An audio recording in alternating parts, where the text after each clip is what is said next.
Hey class, we're on chapter 3, Federalism. Sounds like a vague concept that you might not be familiar with, but actually I'm going to show you in the next minute that you know more about it than you think you do. So let me ask you a question. Do you know the answer to this question? Who has the power to enforce laws? You can answer it federal government, state government, you could say both, or you could say neither. Of course, you would say both because we have to obey state laws and federal laws.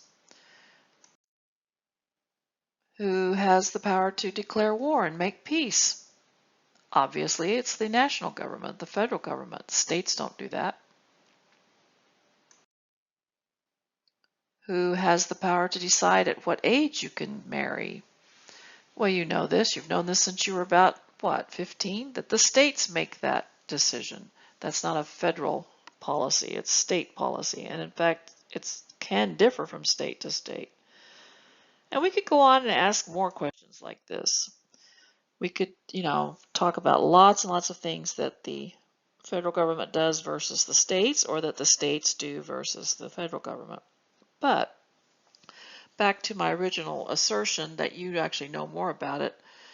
If we went through a list like this, you would probably get 90% of them correct because it's just almost intuitive that you know which areas the federal government is responsible for and which areas the state governments take care of. So let's think back to how this became the system that we have of federalism.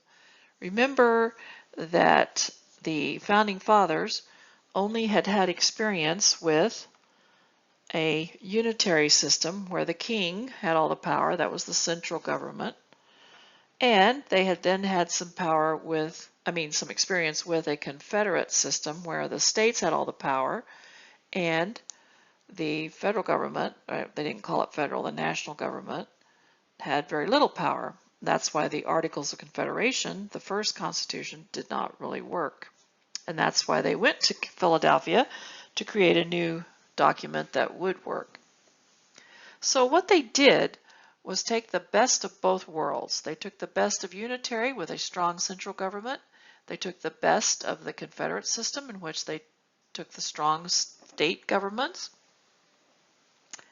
and created something called a federal system. That's where we get the term federalism.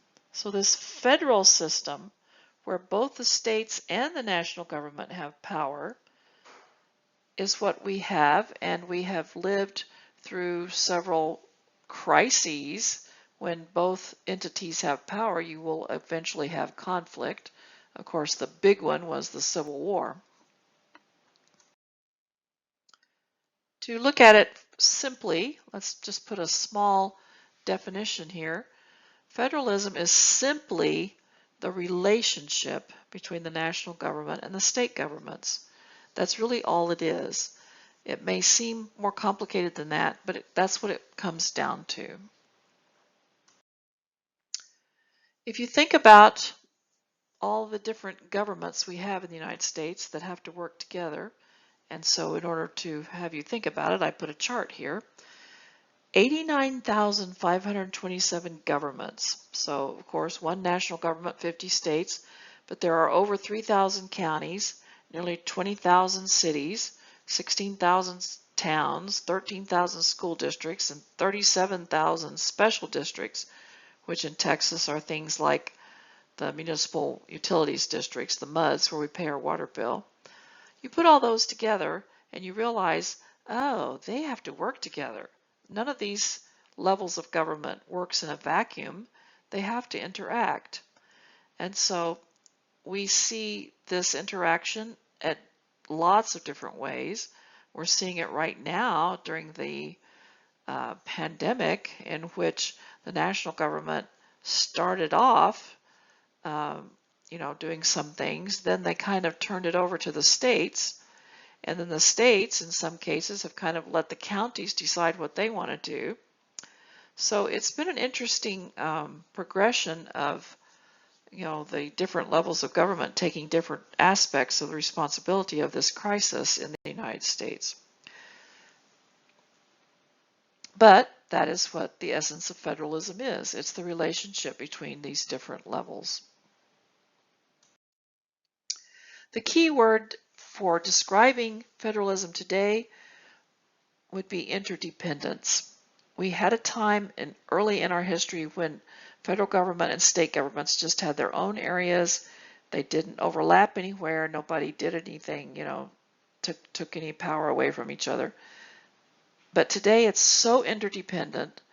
We are so dependent on the federal government for the income in each state. In Texas, more than a third of our revenue each year actually comes from federal grants. And so we are very, very dependent on the federal government. The states, of course, have the power of the tax revenue that the federal government receives, that comes from the states. So, this interdependence where the federal government may have policies and the states have to implement them, or the federal government has money, so they send out different kinds of grants like block grants, categorical grants, and so on.